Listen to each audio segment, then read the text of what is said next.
Part 1. A storm brewing in Atlanta. The courthouse doors slammed shut behind her. But Lena Jackson didn't flinch. She'd heard worse threats whispered in the dark alleys of her childhood than the anonymous text buzzing in her pocket. Watch your back. Judge. On this rain-soaked morning in Atlanta, Georgia, the air crackled with more than just the storm outside. It hummed with the weight of a reckoning she'd been chasing her whole life. At 38, Lena was a federal judge. One of the youngest black women to ever wield the gavel in a city where justice often felt like a privilege reserved for the few. Today, she was set to preside over the biggest case of her career, a brutal showdown with a rogue squad of cops accused of torturing black civilians, and the tension was a live wire. Sparking in every glance, every muttered word, the rain hammered down as Lena stepped out of her government-issued SUV. Her navy blazer clinging to her frame, her tightly coiled hair tucked neatly beneath a scarf. She didn't wear her judge's robe outside the courtroom, not yet. It was a choice born from years of proving herself in spaces that didn't expect her to belong. A quiet rebellion against the assumption that power should look a certain way. Her heels clicked against the wet pavement, each step deliberate, her mind racing through the case files she'd memorized. 5 officers. A dozen victims. A trail of broken bodies and buried complaints. This wasn't just a trial, it was a war. She'd grown up in Atlanta's roughest corners. A South Side girl whose earliest memory was the sound of her father's screams as 2 white cops pinned him to the asphalt. Their batons raining down for no reason other than the color of his skin. She was 6 then, hiding behind a dumpster, her small hands trembling as she clutched her mother's skirt. That night, her father came home with a busted lip and a promise. You're gonna rise above this. Lena, her parents had scraped by, her dad hauling steel at the factory. Her mom scrubbing floors in Buckhead mansions where the owners never met her eye. They'd poured every dime into her education. And she'd delivered. Valedictorian at Spelman. A law degree from Yale. A career built on grit and a refusal to bend. Now, standing before the towering pillars of the federal courthouse, she carried their fight in her bones. Inside, the lobby buzzed with the usual chaos. Lawyers in pressed suits darting past. Clerks juggling stacks of files. Defendants whispering to their attorneys in tight, anxious knots. But today felt different. The air was thicker, the glances sharper. Lena adjusted her blazer, brushing off the rain, and headed for the security checkpoint. The guard, a burly white man with a buzzcut and a badge pinned to his chest, eyed her longer than necessary. Bag on the belt, he grunted, his tone clipped, his hand already reaching for her satchel. She complied, sliding it over without a word, her federal ID clipped to the strap in plain sight. He rifled through it anyway, pawing her notebooks, her pens, even flipping open her wallet, while a white lawyer in a pinstripe suit breezed through the next lane with nothing but a nod. Lena's jaw tightened, but she kept her face blank. She'd learned long ago that reacting only fed their smugness. Past the checkpoint, the whispers started. A young clerk, blonde and barely out of law school, leaned toward a colleague. She's handling the cop case today? Didn't know they let her kind take on something this big. The words were soft, meant to vanish into the hum of the lobby. But Lena's ears caught them like a snare.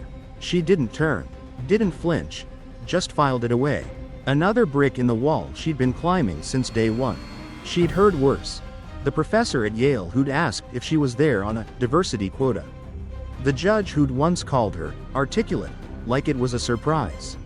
Small cuts, all of them, but they bled just the same. Her phone buzzed again as she reached the elevators. Another text, this one shorter. You're dead if you push this.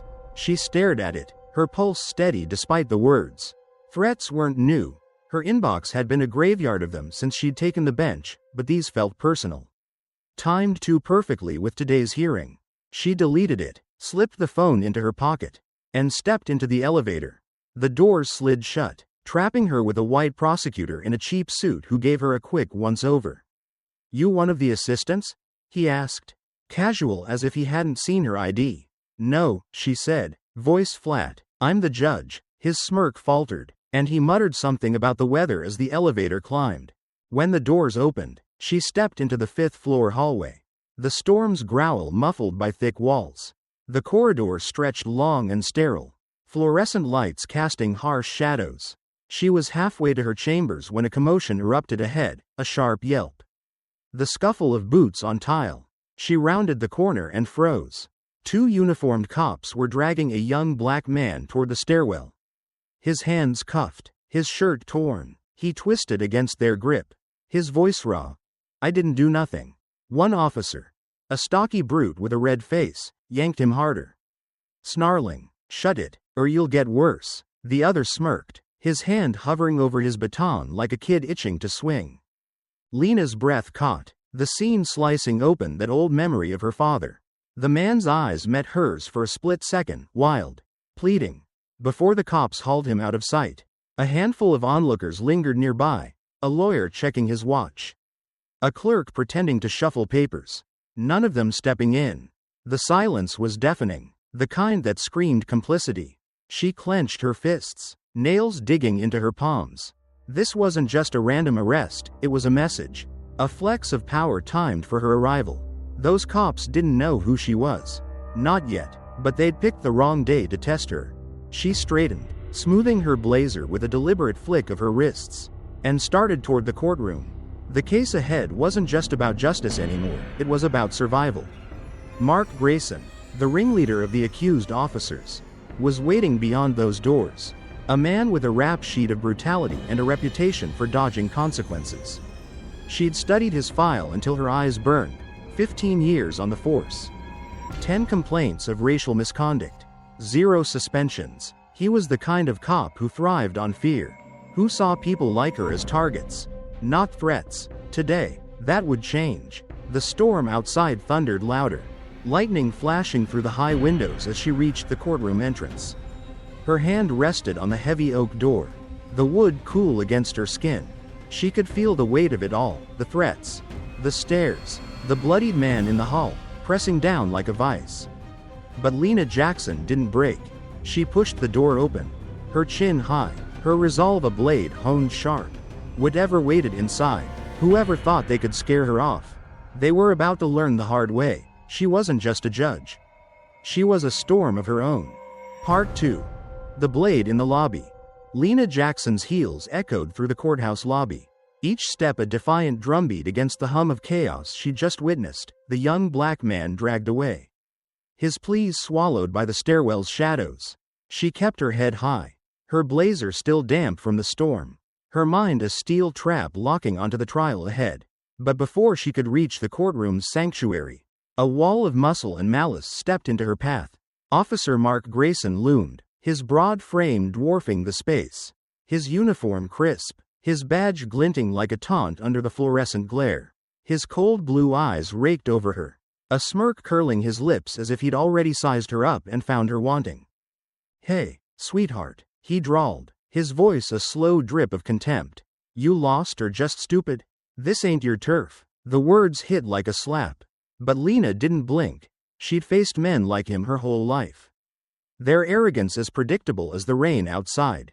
She reached for her satchel, her federal ID dangling from its clip, and held it up. "I'm Judge Lena Jackson," she said, her tone flat, unyielding. "Step aside." Mark's smirk widened into a grin, his head tilting as if she'd told a joke.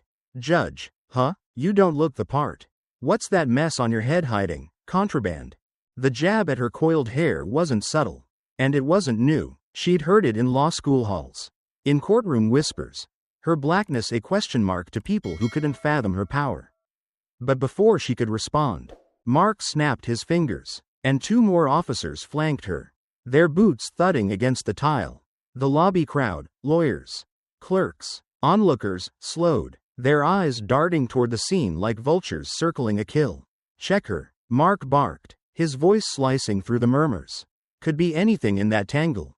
Lena's pulse spiked, but she rooted herself, her gaze locked on Mark's. "You're making a mistake," she warned, low and sharp. He laughed, a harsh bark that echoed off the walls. "Nah, you're the mistake. Walking in here like you own it. You people never learn." The phrase, "you people," landed like a match on dry grass, igniting the fury she'd kept caged since childhood. She opened her mouth to retort, but Mark moved faster, his calloused hand shooting out to seize her wrist.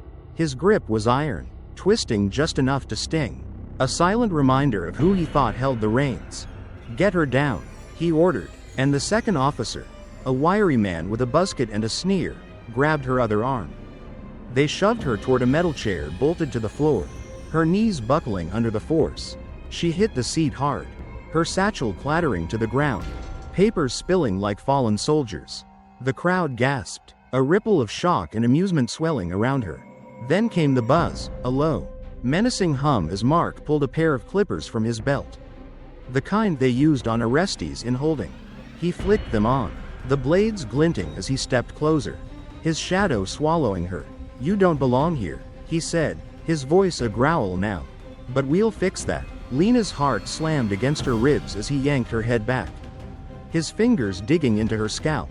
The first pass of the clippers tore through her hair, thick coils shearing off in uneven clumps, tumbling to the floor like pieces of her soul.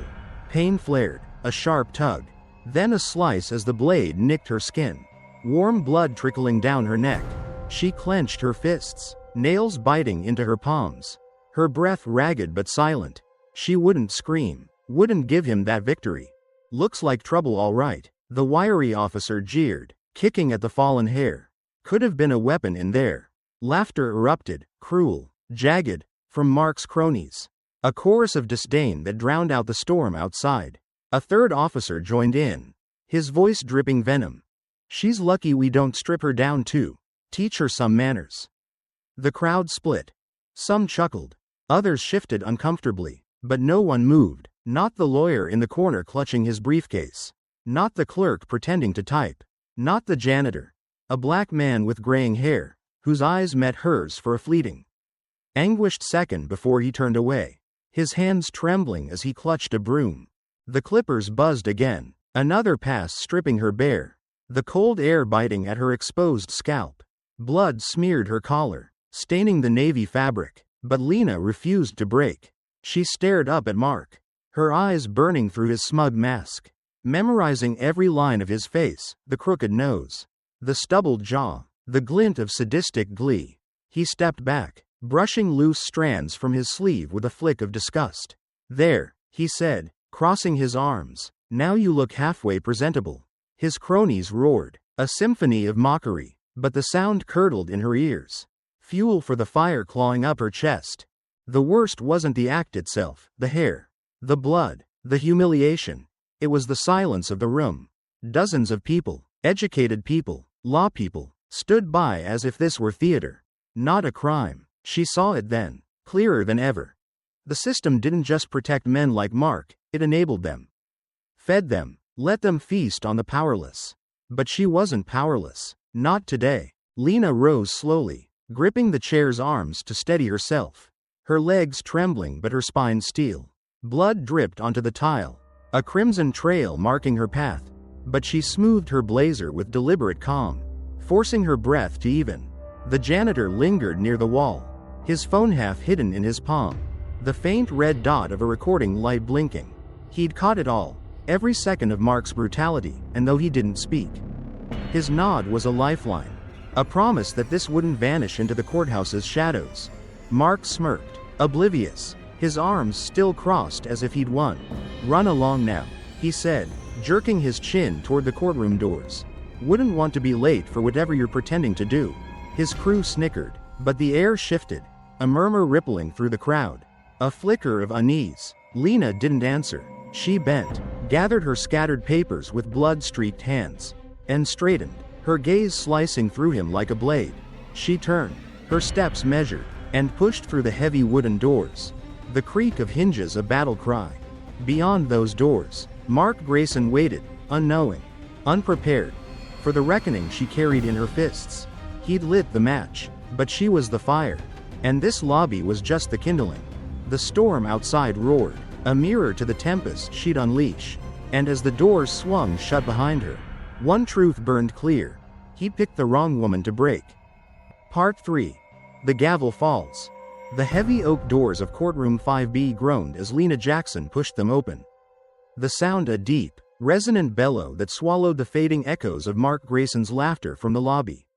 Blood still trickled from the cut on her scalp, staining her blazer's collar a dark, defiant red, and her newly shorn head gleamed raw under the courtroom's harsh lights. Her hands, smeared with crimson from gathering her scattered papers, gripped the edges of her satchel as she stepped inside, each movement deliberate, a silent vow carved into the air. The lobby's chaos, the jeers, the clippers' buzz, the crowd's complicity, clung to her like smoke. But she carried it forward, a weapon she'd wield when the time was right. The room was already alive with the hum of anticipation. Lawyers shuffled briefs, clerks tapped at laptops, and a gallery of spectators, reporters, activists, nervous families, filled the benches, their whispers buzzing like static. At the defense table sat 5 uniformed officers, their postures rigid, their faces a mix of boredom and bravado.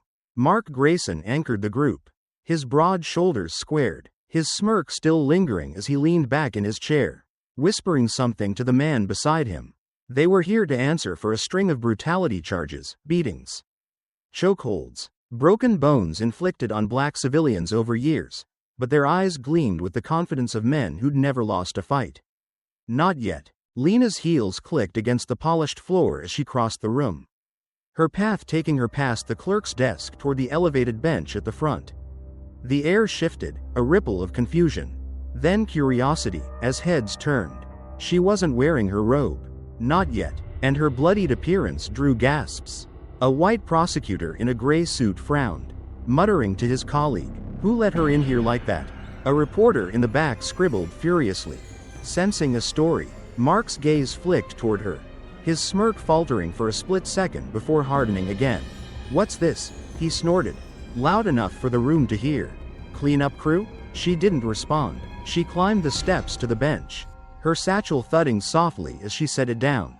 The clerk, a young black woman with wide eyes, hesitated, then handed her the black robe folded on the table. Lena slipped it on, the fabric settling over her shoulders like armor, the bloodstains vanishing beneath its folds. She adjusted the collar, her fingers steady despite the sting of her scalp, and turned to face the room. The murmurs died, replaced by a thick, suffocating silence. Mark's grin twitched, his brow creasing as he leaned forward, elbows on the table, trying to read her. "All rise," the bailiff called, his voice cutting through the stillness. The room obeyed, chairs scraped, feet shuffled, papers rustled. Lena remained standing, her silhouette framed against the high-backed chair, her presence a quiet storm gathering strength. The Honorable Judge Lena Jackson presiding. The bailiff continued, and the words landed like a thunderclap. Mark's head snapped up, his eyes widening, the smirk evaporating as if someone had punched it off his face. The other officers stiffened, exchanging quick, panicked glances. A low murmur erupted from the gallery, shock, disbelief. A few stifled cheers, but Lena's gaze stayed locked on Mark, her expression unreadable, her silence a blade held at his throat. "Good morning," she said, her voice smooth and sharp, slicing through the chaos. "Be seated." The room complied, but Mark stayed frozen, his hands gripping the table's edge, knuckles whitening. "No way," he muttered, half to himself, half to his crew. "She's kidding, right?" The officer beside him, a wiry man with a buzzcut, the same one who'd held her arm in the lobby, shifted uneasily, his bravado crumbling. Lena tapped her gavel once, a crisp, commanding crack that silenced the room again. "I am Judge Lena Jackson," she said, her tone deliberate, each word a hammer strike. "And today, you answer to me." Mark's jaw dropped, his breath hitching as the reality sank in. The woman he'd just humiliated, shoved into a chair, stripped of her hair, mocked in front of a crowd, wasn't some random bystander. She was the federal judge overseeing his case, the one with the power to dismantle his career, his freedom, his life. His hands twitched, his face paling as blood drained from it, leaving him a ghost of the swaggering bully he'd been minutes ago. "This is a setup," he hissed, loud enough for his lawyer to hear. The attorney, a balding man in a rumpled suit, shot him a warning glance, but Mark ignored it, his eyes darting around the room like a trapped animal. Lena leaned forward slightly, her elbows resting on the bench, her gaze piercing through him. "Officer Grayson," she said, her voice low but resonant, "do you find something amusing about this courtroom?" The question hung, Heavy and dangerous. Mark swallowed, his throat bobbing, but his defiance flared. A last gasp of the man who'd never backed down. "You can't do this," he spat, slamming a fist on the table. "You're nobody. I don't answer to you." The gallery gasped, a collective intake of breath. Lena didn't flinch. She tilted her head, her eyes narrowing, and tapped her gavel again, twice this time. Sharper. A warning shot. "You will," she said, her words ice cold. "And you'll do it now." Before Mark could retort, the wiry officer beside him lurched to his feet, his hand fumbling at his waist. "This is bullshit," he shouted, yanking a concealed pistol from his belt, a violation of every courthouse rule. The room erupted, screams. Chairs toppling, the bailiff lunging forward, but Lena's voice cut through it like a whip. "Drop it," she commanded, standing now, her robe billowing as she pointed at him. The bailiff tackled the man, wrestling the gun free as it clattered to the floor. 2 more guards rushed in, pinning him down, his curses muffled against the tile. Mark shot to his feet, his chair crashing backward, but the remaining officers grabbed his arms, hissing at him to sit. "You're done, idiot," one muttered, his face ashen. Lena remained standing, her breath steady despite the chaos, her authority unshaken. She waited until the wiry officer was cuffed and dragged out, the door slamming behind him, before speaking again. "Let the record show," she said, her voice ringing clear, "that this court will not tolerate disruption or disrespect." Mark slumped back into his seat, his chest heaving, his eyes locked on her with a mix of rage and dread. The gallery buzzed, reporters scribbling, phones buzzing as the story spread beyond the walls. Lena sat, her gavel resting in her hand, her scalp still throbbing beneath the robe. She'd walked in bloodied, humiliated, but now she held the room, and Mark Grayson, in her grip. He'd lit the fuse in the lobby, but she was the explosion. And this was only the beginning. Part 4. The Fire of Truth. The courtroom air hung heavy, thick with the aftermath of the wiry officer's outburst, his pistol now a cold, impotent relic on the floor, his cuffed form hauled away through the side door. Lena Jackson sat behind the bench, her black robe a shield over the bloodstained blazer beneath, her shorn scalp a silent testament to the brutality she'd endured minutes ago in the lobby. The gallery buzzed with whispers, reporters' pens scratching like frantic insects, but her gaze remained fixed on Mark Grayson. He slumped at the defense table, his broad frame taut with rage, his blue eyes darting between defiance and dread. The other 3 officers, his co-defendants, shifted uneasily, their confidence unraveling like frayed thread. Lena tapped her gavel once, a crisp note that silenced the room.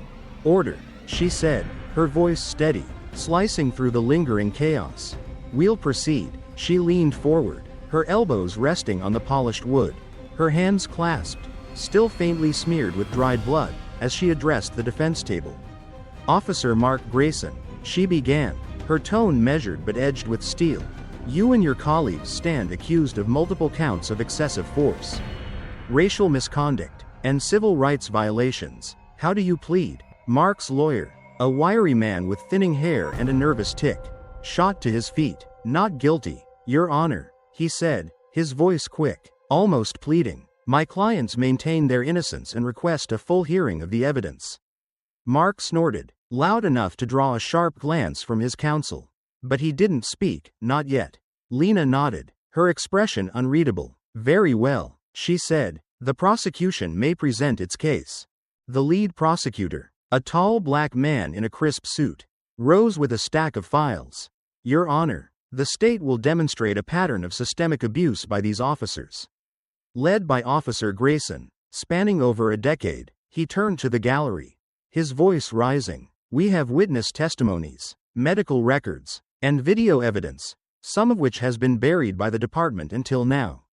A murmur rippled through the room, but Lena's eyes stayed on Mark, watching the flicker of unease cross his face. The prosecutor approached the bench, handing up a USB drive. "Exhibit A," he said, "surveillance footage from 3 years ago, obtained through a whistleblower after repeated suppression attempts." Lena inserted the drive into the courtroom's system, and the screen behind her flickered to life.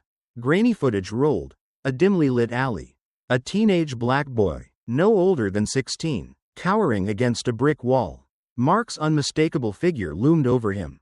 Baton raised. The boy's hands shot up, pleading, but Mark struck, once, twice, a third time, until the kid crumpled, blood pooling beneath him. The gallery gasped, a woman in the back sobbing audibly. Mark's jaw tightened, his fists clenching on the table. But he didn't look at the screen. Who was he? Lena asked, her voice cutting through the silence like a blade. The prosecutor straightened. Jamal Carter, age 15, beaten unconscious for allegedly loitering.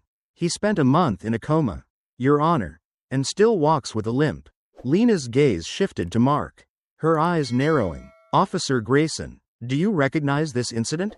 Mark's head jerked up, his lips curling into a snarl. That punk got what he deserved. He spat, slamming a fist on the table. He resisted. The room erupted, shouts from the gallery. A gavel bang from Lena. Enough, she snapped, her voice a whip crack. You will answer my question, not editorialize. Mark's lawyer grabbed his arm, hissing, shut up, Mark. But the damage was done. Lena leaned forward, her tone dropping to a dangerous calm. So you admit to the assault? Mark's eyes blazed, his chest heaving. I did my job. You wouldn't get it. You weren't there. I wasn't there, Lena repeated, her words slow, deliberate. But I was in the lobby 20 minutes ago. When you decided I didn't belong here either. The gallery hushed. A collective breath held. Mark's face paled, the memory of the clippers flashing across his features. But he doubled down, lunging forward in his seat. You can't do this, he roared, his voice cracking. You're nobody. I don't answer to some. He stopped himself, the slur unspoken but hanging in the air. A ghost of intent. Lena's gavel slammed down, 3 sharp strikes. Each one a thunderclap. Sit down, Officer Grayson, she ordered, rising to her feet, her robe billowing, or I'll have you removed in chains. Mark froze, his lawyer yanking him back into his chair. But his defiance flared hotter. He shoved the table, sending papers scattering, and leapt up again. This is a damn circus, he bellowed, pointing at her. You think you can judge me? I'll bury you for this. The bailiff surged forward, but before he could reach Mark, a man in the gallery, a wiry figure with a scarred face, bolted to his feet. You killed my brother, he shouted, his voice raw, trembling. Jamal was my blood, you bastard. The room exploded again, cries, curses, chairs toppling as spectators surged forward. Mark whirled, his face twisting with rage, and lunged toward the gallery, only to be tackled by 2 guards. They pinned him to the floor, his arms thrashing, his boots kicking as he screamed. Get off me, she's rigging this. Lena stood tall, her gavel raised but unused, her presence a pillar amid the storm. Clear the gallery, she commanded, her voice cutting through the din. Bailiffs rushed to comply, ushering out the shouting crowd as Mark's lawyer scrambled to his feet. Your Honor, this is prejudicial, he cried, his hands flailing. My client's emotional state. Lena cut him off, her eyes flashing. Your client's emotional state is his own doing, she said, and so is the evidence against him. The lawyer stammered, grasping for a lifeline. We allege bias, Your Honor. Judge Jackson has a personal vendetta. Rumors suggest she's taken bribes to target law enforcement. The accusation landed like a grenade, the room's chaos pausing as all eyes turned to Lena. Mark smirked from the floor, his wrists now cuffed, sensing a crack in her armor. But Lena didn't flinch. She reached into her satchel, pulled out a tablet, and tapped the screen with blood-streaked fingers. My financial records, she said, projecting them onto the courtroom screen. Every account, every transaction, pristine, publicly audited last month. Next lie, counselor? The lawyer's mouth opened, then shut, his face reddening as Mark's smirk faded. Lena sat back, her gavel resting in her hand. You thought you could bury me, she said, her voice low, directed at Mark. But I've been digging up your graves for years. The guards hauled him to his seat, his curses muffled, his fight draining as the truth closed in. The prosecutor cleared his throat. We have more, Your Honor, 9 additional videos. 20 witnesses. Lena nodded. Proceed. Mark's head dropped, his breaths shallow, the weight of his past crashing down. Lena watched, her scalp still stinging, her resolve unyielding. He'd lit the match, but she'd turn it into an inferno, and this courtroom was just the start. Part 5. The Fall of a Titan. The courtroom pulsed with a raw, electric tension as the prosecutor's words, 9 additional videos, 20 witnesses, settled over the room like a storm cloud ready to burst. Lena Jackson sat behind the bench, her black robe a mantle of authority, her blood-streaked hands now hidden beneath its folds, though the sting of her scalp still throbbed, a constant reminder of Mark Grayson's brutality in the lobby. The gallery, freshly cleared of its shouting spectators, hummed with the subdued murmurs of those allowed back, reporters, lawyers, a handful of families clutching tissues. At the defense table, Mark sat cuffed, his broad frame hunched, his blue eyes burning with a mix of fury and disbelief. His remaining co-defendants flanked him, their faces pale, their bravado shattered. Lena's gaze swept the room, lingering on Mark as the prosecutor stacked files on the evidence table, each one a tombstone for the office's careers. Your Honor, the prosecutor began, his voice steady but charged. The state has presented overwhelming evidence, video footage, medical reports, and sworn statements detailing a decade of abuse led by Officer Grayson. We request immediate action to protect the public from further harm. He paused, then added, and we submit that today's incident in the lobby, captured on video, proves his threat remains active. A ripple of whispers broke out, heads turning toward Mark. His lawyer leapt up, his rumpled suit flapping as he waved a hand. Objection, Your Honor. The lobby incident is irrelevant to this case, it's a separate matter. Not yet adjudicated. Lena's gavel cracked once, silencing him. Overruled, she said, her tone unyielding. The lobby assault occurred in a federal courthouse, witnessed by dozens, and targeted a sitting judge. It's not separate, it's a continuation of the pattern before us. The lawyer's mouth opened, then shut, his argument crumbling under her stare. Mark shifted, his cuffs clinking, his jaw clenched so tight it looked ready to snap. Lena turned to him, her voice dropping to a dangerous calm. Officer Grayson, you've heard the charges, 10 years of documented violence, including the beating of Jamal Carter, left in a coma at 15. You've seen the evidence. Do you have anything to say before I rule?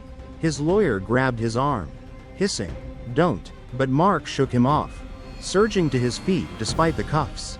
Yeah, I got something, he snarled, his voice rough, defiant. This is a lynching, you're twisting everything. I protected this city. You think you can sit up there and judge me? You're nothing. The gallery gasped, a sharp intake of breath. Lena's gavel slammed down, twice, hard enough to echo. Sit down, she ordered, her eyes locked on his. But Mark didn't. He lunged forward, dragging the table an inch before the bailiff grabbed him, forcing him back into his seat. I'll bury you, he roared, his face red, veins bulging. You hear me? I'll make you pay. The threat hung, raw and venomous. But Lena didn't flinch. She leaned forward, her elbows on the bench, her voice cutting through his rage like a blade.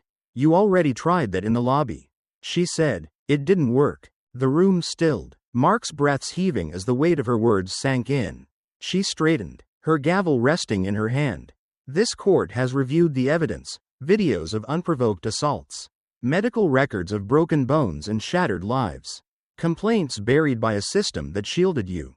Today, that shield breaks. She paused, letting the silence press down, then delivered the blow. Officer Mark Grayson, you are hereby stripped of your badge and rank. You are no longer a law enforcement officer. You will be held without bail, pending trial for official misconduct, assault, and civil rights violations, starting with your actions against me this morning. The gallery erupted, shouts of shock, scattered applause, a reporter bolting for the door to break the news. Mark's face drained of color, his mouth gaping as if the air had been sucked from his lungs. You can't, he screamed, thrashing against the bailiff's grip. I'm a cop. You can't do this. His lawyer shot up, voice shrill. Your Honor, this is premature. There's no precedent. Lena cut him off, her gavel poised. There's precedent now, she said. Sit, or join your client in custody. Before the lawyer could respond, one of Mark's co-defendants, a stocky man with a red face, snapped. This is bullshit, he yelled, hurling his chair toward the bench. It sailed through the air, narrowly missing Lena's head, crashing into the wall with a splintering crack. The room exploded again, screams. Guards rushing forward, the gallery surging to its feet. Lena stood, her robe billowing, her voice a thunderclap. "Restrain him," she commanded, pointing as the bailiff tackled the man, pinning him to the floor beside Mark. Both of them, out. Guards swarmed, dragging the two men toward the side door. Mark's boots scraping the tile as he bellowed, "I'll kill you for this. You're dead." The threat echoed as the door slammed shut, leaving a stunned silence in its wake. Lena sat, her breath steady despite the chaos, her gavel tapping once more. "Let the record reflect the defendant's contempt," she said, her tone ice cold. "The court stands adjourned until tomorrow." The gallery buzzed as people filed out, but the air outside shifted too.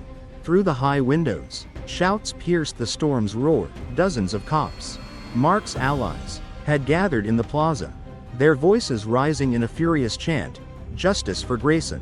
A Molotov cocktail arced through the rain, shattering against the courthouse steps in a bloom of flame. Reporters scrambled, cameras rolling, as the crowd swelled, some holding signs, others torching an effigy, a crude figure in a judge's robe, unmistakably meant for Lena. Inside, a clerk rushed to her side, breathless. "Your Honor, it's getting ugly out there. They're calling for your head." Lena's jaw tightened, her eyes flicking to the window as firelight danced across the glass. "Let them scream," she said, gathering her files. "They don't scare me." But as she turned to leave, her phone buzzed. A new text. "You're next." She deleted it without a word, her resolve hardening. Mark's fall was sealed, but the war was far from over. Minutes later, word spread like wildfire. The janitor's video from the lobby had hit the internet, racking up 1 million views in an hour. Lena's bloodied defiance, Mark's savage glee, it was all there, raw and undeniable. The city split. Some cheered her as a hero, others branded her a tyrant. Inside her chambers, a white colleague knocked, his face grim. "Lena, you've got to back off," he said, voice low. "You're poking a bear. Cops don't forgive this." She met his gaze, unflinching. "Neither do I," she said, and shut the door. Mark's badge was gone, his power stripped, but his hate burned brighter than the flames outside. Lena knew it. He'd fight from the ashes, and she'd be ready. Part 6. Shadows in the cell. The fluorescent lights of Fulton County Jail buzzed faintly, casting a sickly glow over the concrete walls of Mark Grayson's holding cell. He sat on the edge of a metal bunk, his wrists raw from the cuffs they'd stripped off hours ago, his uniform replaced by a gray jumpsuit that hung loose on his broad frame. The badge was gone, the power he'd wielded for 15 years reduced to ash, but his blue eyes still burned with a feral intensity. The echoes of Lena Jackson's gavel, stripping him bare in front of the world, replayed in his skull, each crack a lash against his pride. He clenched his fists, nails digging into his palms, drawing blood he didn't feel. She'd taken everything, but he wasn't done. Not yet. The cell block hummed with the low murmur of inmates, grunts, curses, the clank of steel, but Mark barely heard it. His mind churned, plotting, clawing for a way out. The lobby video had gone viral, his face plastered across every screen in Atlanta. 1 million views morphing into 1 million voices calling him a monster. His allies outside were raging, torching effigies, screaming his name, but inside these walls, he was a ghost, stripped of rank, vulnerable, but not powerless. He'd built a network over the years, cops who owed him, informants who feared him, men who'd kill for a favor. Lena thought she'd won, but he'd bury her yet. A guard shuffled past, a burly white man with a lazy gait, tossing a folded note through the bars. "From your boys," he muttered, not meeting Mark's eyes, then moved on. Mark snatched it, unfolding the paper with trembling hands. "We've got your back. Say the word." No signature, no need. He knew the handwriting. A sergeant from his precinct, loyal to a fault. A smirk tugged at his lips, the first crack in his despair. He tore the note into scraps, stuffing them into his mouth and swallowing, the bitter taste a small price for the plan taking shape. He tapped his fingers against the bunk, a rhythm of vengeance, and whispered to the empty cell, "You're dead." Jackson. Across town, Lena stepped out of the courthouse into a night torn apart by rain and rage. The protesters had swelled, hundreds now. Cops and their supporters chanting, "Justice for Grayson," while flames licked the steps where Molotovs had landed. She pulled her coat tight, her scalp still tender, her phone buzzing with another threat, "You're next." She deleted it, her jaw set, and headed for her SUV, flanked by 2 federal marshals assigned after the lobby assault. The viral video had made her a target, hero to some, villain to others, but she refused to flinch. Mark was caged, his threats were noise. Or so she thought. Back in the jail, Mark leaned against the bars, his voice low as he caught the eye of a wiry inmate mopping the hall, a snitch he'd leaned on for years. "Get me a burner," he hissed, slipping a folded 20 through the bars. A bill he'd kept hidden in his shoe. The inmate nodded, pocketing the cash, and shuffled off. An hour later, a scratched flip phone slid under Mark's door, courtesy of a guard who didn't ask questions. Mark dialed a number he'd memorized years ago, a fixer. A shadow who cleaned up messes for the right price. "It's me," he said, voice rough. "The judge, Lena Jackson. Take her out, tonight." The line crackled, then a gravelly voice replied, "10 grand, half now." Mark smirked, "You'll get it from my crew. Just do it." He hung up, snapping the phone shut, and smashed it against the bunk, scattering the pieces. He'd burn it all down, her career, her life, her smug victory. He pictured her blood on the pavement, her gavel silent, and the thought steadied him. He wasn't broken yet. Outside, Lena's SUV rolled through Atlanta's rain-slicked streets, the marshal's eyes scanning the dark. She sat in the back, reviewing case notes, her mind on tomorrow's hearing, more witnesses, more nails in Mark's coffin. The driver, a stoic man named Harris, glanced in the rearview, crowds thinning out. "Judge, we'll get you home safe." She nodded, but a prickle ran up her spine. A sixth sense honed from years in a world that didn't want her to win.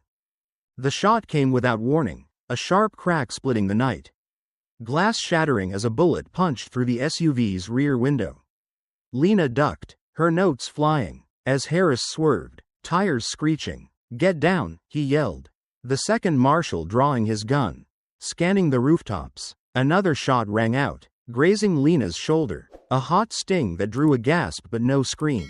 Blood bloomed on her coat, but she pressed herself to the floor, her breath steady, her mind racing. "Sniper," the marshal barked into his radio. "We're under attack, Peachtree and 5th. The SUV lurched, weaving through traffic as horns blared, rain hammering the cracked windshield. Harris floored it, the engine roaring, while the marshal fired blindly into the dark, the muzzle flash lighting the chaos. Lena's shoulder burned, but she crawled to her satchel, pulling her phone, shattered. "Useless. They knew my route," she muttered, the realization cold and clear. This wasn't random, it was Mark. Even caged, he'd struck. Back in the jail, Mark paced his cell, a grin splitting his face as he imagined the news. Judge gunned down in ambush. He'd sent a message, "Cross him, and you bleed." But his triumph faltered when a lanky black inmate across the hall, tattooed, scarred, a man Mark had once busted, leaned against his bars, smirking. "Heard your call, Grayson," he said, voice low. "Snitches get stitches, but I ain't one. Guards got your back, huh?" Mark froze, his grin fading. The inmate had overheard, the burner, the hit, all of it. Before Mark could respond, the cell block door clanged open, and a guard, not the one he'd paid, stormed in. Radio crackling, shots fired on Peachtree, Judge's car hit. Mark's stomach twisted, a flicker of triumph reigniting. But the tattooed inmate laughed, loud and sharp. "She's still breathing, pig. I'd watch your back." The guard's eyes narrowed, glancing at Mark, suspicion flickering. "What's he mean?" he demanded. But Mark shrugged, feigning ignorance, his pulse hammering. Outside, the SUV screeched into an underground garage. Marshals leaping out, guns drawn as they pulled Lena to safety. Blood soaked her sleeve, but she stood, refusing a stretcher. "Get me to a secure line," she ordered, her voice steel despite the pain. Harris nodded, ushering her inside as sirens wailed in the distance. She knew Mark was behind it, his rage, His reach. He'd lost his badge, but not his venom. In his cell, Mark sank onto the bunk, the inmate's laugh echoing in his ears. The hit had failed, she was alive.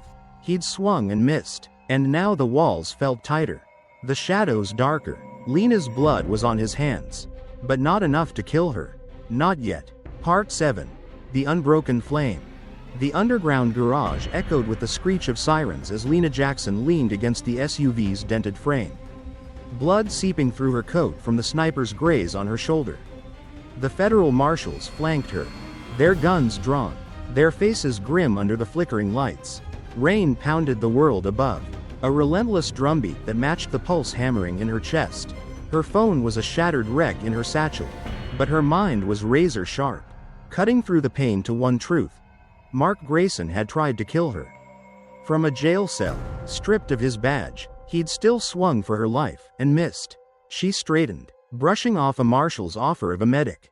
"Get me a secure line," she repeated, her voice iron, her eyes blazing. "Now." Harris, the driver, nodded, leading her through a steel door into a dimly lit security office.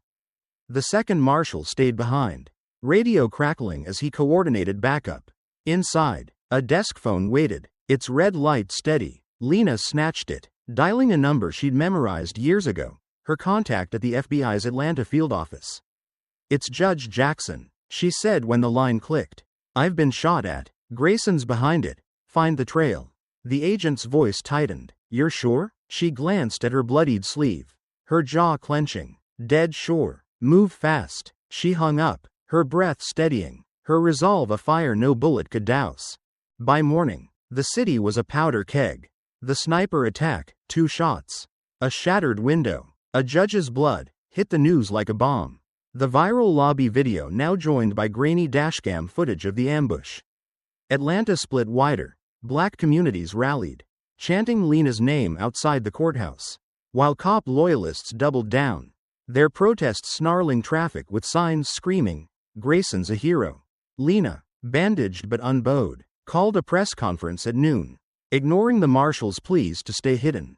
"He wants me scared," she told Harris, adjusting her sling as they rode to the plaza.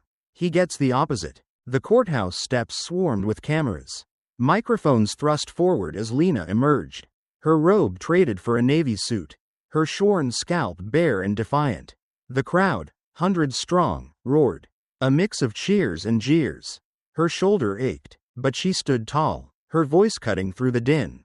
"Last night, I was shot at," she began, her words clear, unyielding. "A sniper tried to silence me, ordered by Mark Grayson from his cell. He failed." The gallery gasped, reporters scribbling, phones live-streaming her every breath.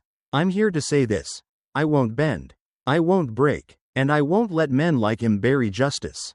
The crowd erupted, supporters chanting, "Lena, Lena," while a knot of Grayson's allies surged forward, hurling insults. "Traitor," one screamed, a white man in a cop jacket, his face twisted with rage. A rock sailed from the throng, striking Lena's forehead before the marshals could react. Blood trickled down her temple, warm and sticky, but she didn't flinch, wiping it with her good hand as cameras zoomed in. "You see that?" she said, pointing to the crowd, her voice rising. "That's what they defend, violence, not law. I'm done letting it win." The plaza teetered on chaos, protesters clashed, fists flying as marshals formed a wall around her. A black woman, gray-haired and fierce, broke through, clutching Lena's arm. "My son. Grayson beat him blind 5 years back," she said, tears streaking her face. "Thank you." Lena gripped her hand, nodding, then turned back to the mics. "This isn't just about me," she said. "It's about every life he's crushed. We fight on." Back in the jail, Mark watched the TV bolted to the cell block wall, his fists clenched as Lena's bloodied face filled the screen. "She's still breathing," he muttered, his voice a growl. The tattooed inmate from across the hall, Malik, a man Mark had once cuffed for a dime bag, laughed, sharp and mocking. "Your shooter's trash, Grayson. She's tougher than you." Mark lunged at the bars, rattling them. "Shut it, or I'll—" Malik cut him off, grinning. "What? Cry to your guard buddies? They're bailing on you, man." Mark's stomach twisted. Malik was right. The guard who'd slipped him the burner hadn't shown since the sniper news broke. And the others avoided his eyes. His network was fraying, fear creeping in where loyalty once stood. He sank onto his bunk, the TV replaying Lena's words. He failed. Rage boiled, but doubt gnawed deeper. Then the cell block door clanged, and a new guard, a stern black woman, strode in.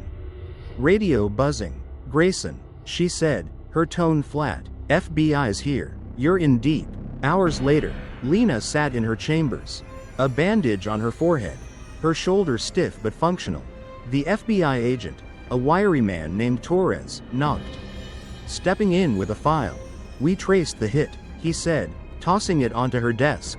"Burner call from Grayson's cell block. Paid through a shell account linked to his precinct buddies. And we've got more." He slid a photo across, a grainy still of Mark standing over a bloodied man in an alley, a gun in hand. "This one didn't make your trial yet. Darius Moore, killed 2 years back. Grayson staged it as a drug bust. Witness saw him pull the trigger." Lena's breath caught, her fingers tracing the image. "Murder," she said, her voice low. "He's done." Torres nodded. "We're charging him, conspiracy. Attempted murder on you. And now this." He's looking at life. She leaned back, the weight of it sinking in. Darius Moore's death had been buried. Another black life erased by Mark's hands.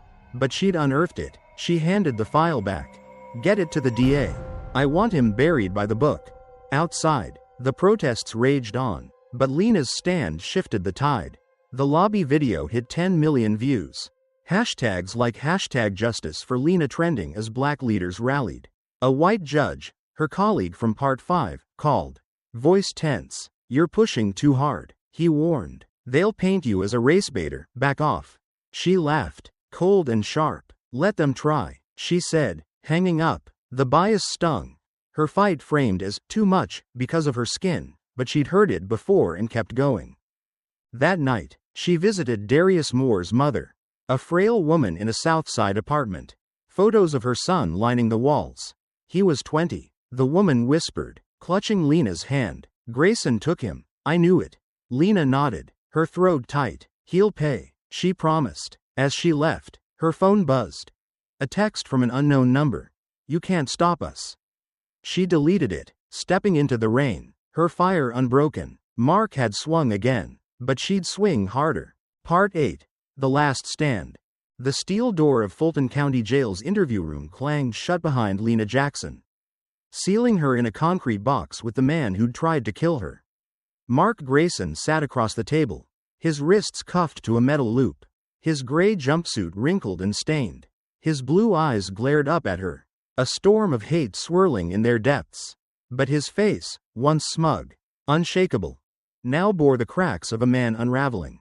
Lena stood tall, her shoulder bandaged from the sniper's graze, a fresh bruise blooming on her forehead from the rock thrown at the press conference.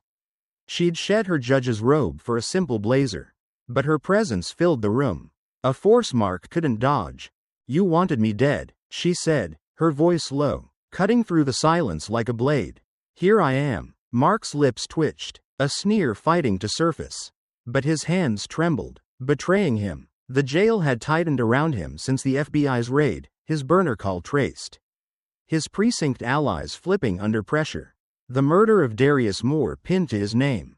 The TV in the cell block had looped Lena's bloody defiance from the plaza. Her words, "He failed," a taunt he couldn't escape. He leaned forward, the cuffs clinking. "You think you're untouchable?"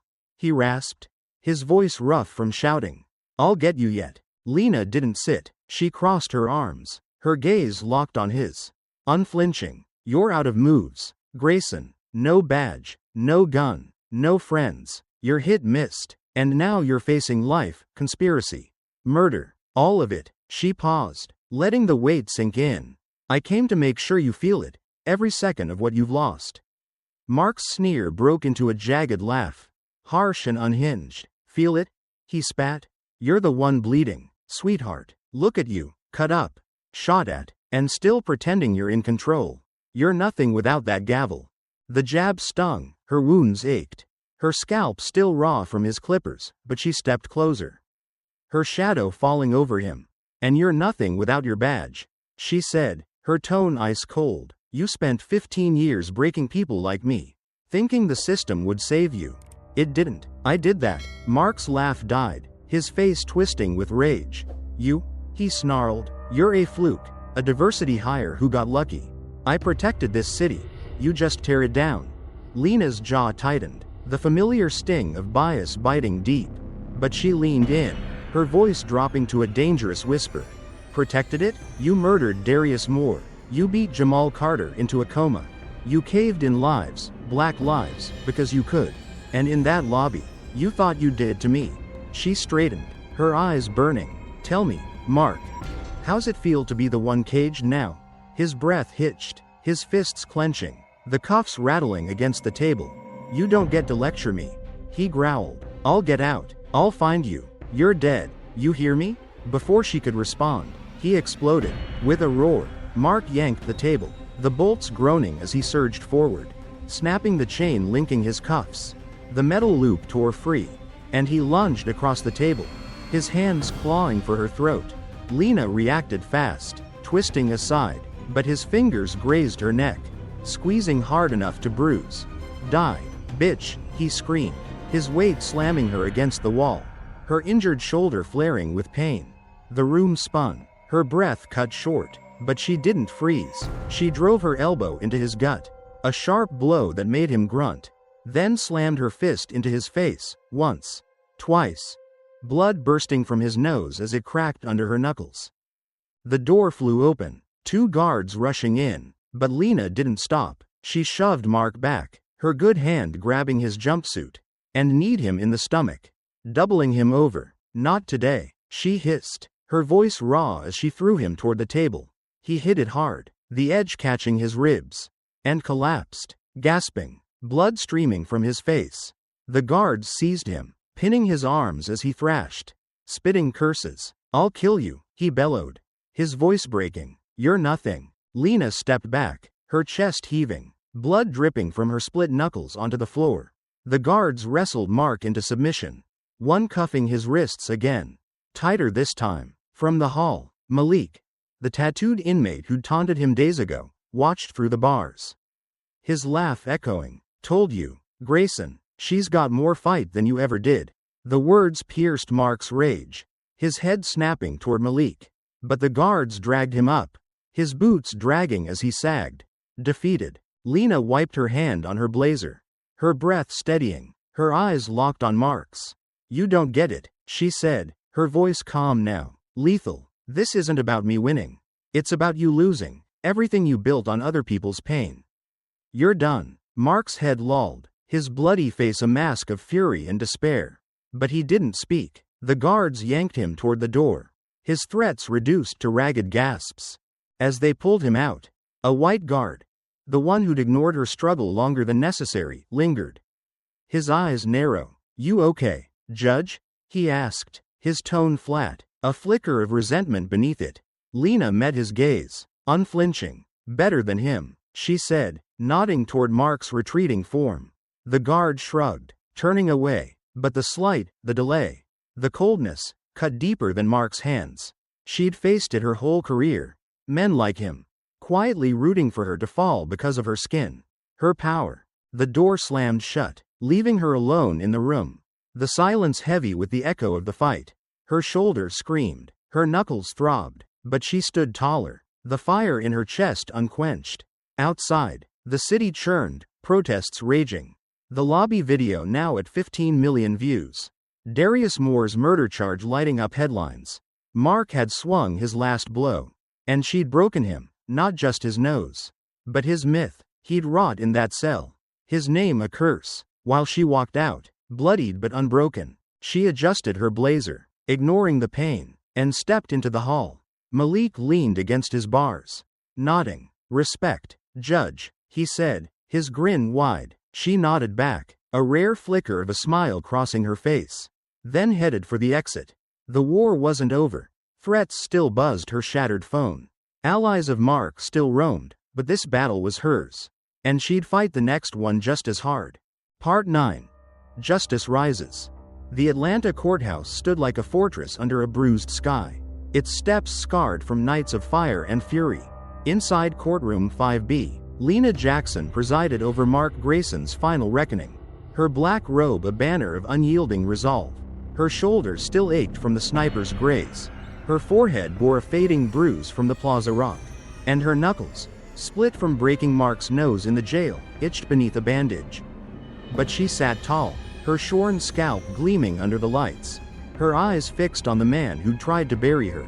Mark slouched at the defense table, his jumpsuit hanging loose, his face a roadmap of defeat, swollen nose, black eyes, a man stripped bare by his own hands. The gallery overflowed, families of victims clutching photos, reporters poised with cameras, activists whispering prayers. The air crackled with the weight of weeks, the lobby assault, the sniper attack, the viral video now at 20 million views, and the FBI's bombshell, Mark's murder of Darius Moore. The prosecution had rested, piling evidence like a pyre, videos, witnesses, the burner call traced to his cell. Mark's lawyer, a shadow of his former bluster, offered no defense, his plea for leniency drowned by the gallery's murmurs. Lena tapped her gavel, silencing the room. "Officer Mark Grayson," she said, her voice clear, commanding. "You've been found guilty on all counts: official misconduct, civil rights violations, conspiracy to murder, and the murder of Darius Moore. Do you have anything to say?"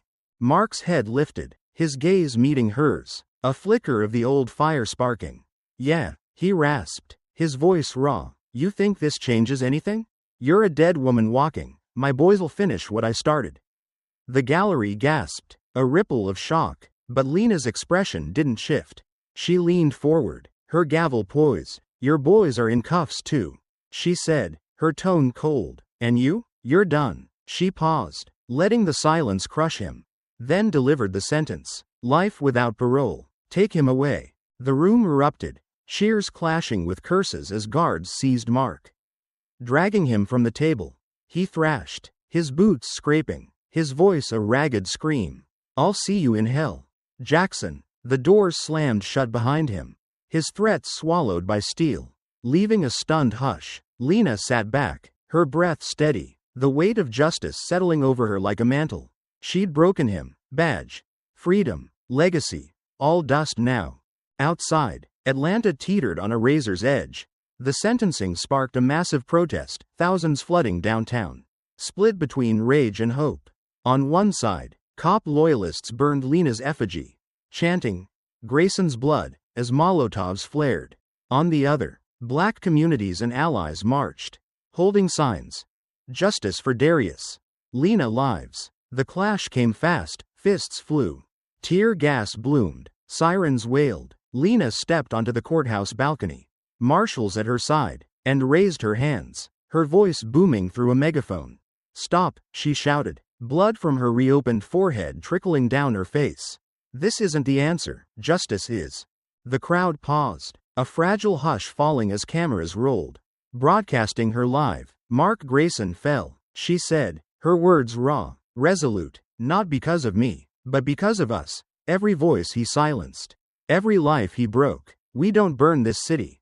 We build it." Some cheered, others jeered, but the violence ebbed, her bloody defiance a bridge between the flames. She stepped back, exhausted but unbroken, as marshals ushered her inside. Days later, a bill hit Congress, the Jackson Act, mandating body cams and oversight for police. Sparked by her fight, it faced fierce debate, white lawmakers decrying it as radical. But Lena testified, her scars a testament, her voice steady. "This isn't revenge," she said, "it's repair." The bill teetered, its fate uncertain, but her name was cemented, a symbol of change. Flawed and fierce, a conservative paper ran a hit piece. Lena Jackson, angry judge or savior, the bias glaring. But she shrugged it off. Used to the fight. In Fulton County Jail, Mark sat alone, his cell a tomb of concrete and echoes. The TV flickered, showing Lena's balcony stand, her blood-streaked face defiant. He lunged, smashing the screen with his fist, glass cutting deep, blood pooling as guards rushed in. "She's nothing," he screamed. But the words rang hollow. His world, power, allies, invincibility, had crumbled. He'd thought himself untouchable, a titan above the law. But Lena had toppled him. And the truth gnawed. He'd lost. Lena, meanwhile, kept moving. She visited Jamal Carter, the boy Mark had beaten into a coma.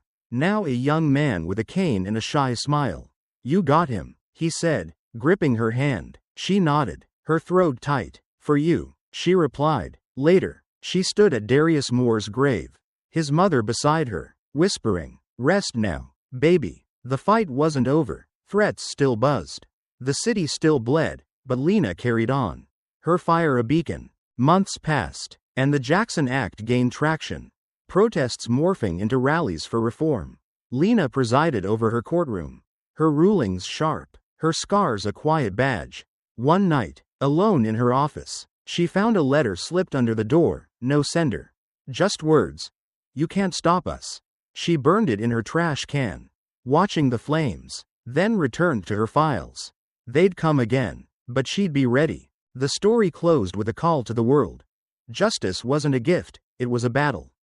Won through blood and will. Mark Grayson had fallen, his myth shattered, but Lena Jackson rose, a force no shadow could snuff out. Her city watched, divided yet shifting, and her voice lingered. No one's untouchable forever. Below is a concise SEO-optimized video description in English, approximately 150 words, along with timestamps for the main headings, 5 keywords, and 5 hashtags, formatted as requested. The description captures the essence of the 9-part story without mentioning specific word counts, focusing on engagement and discoverability.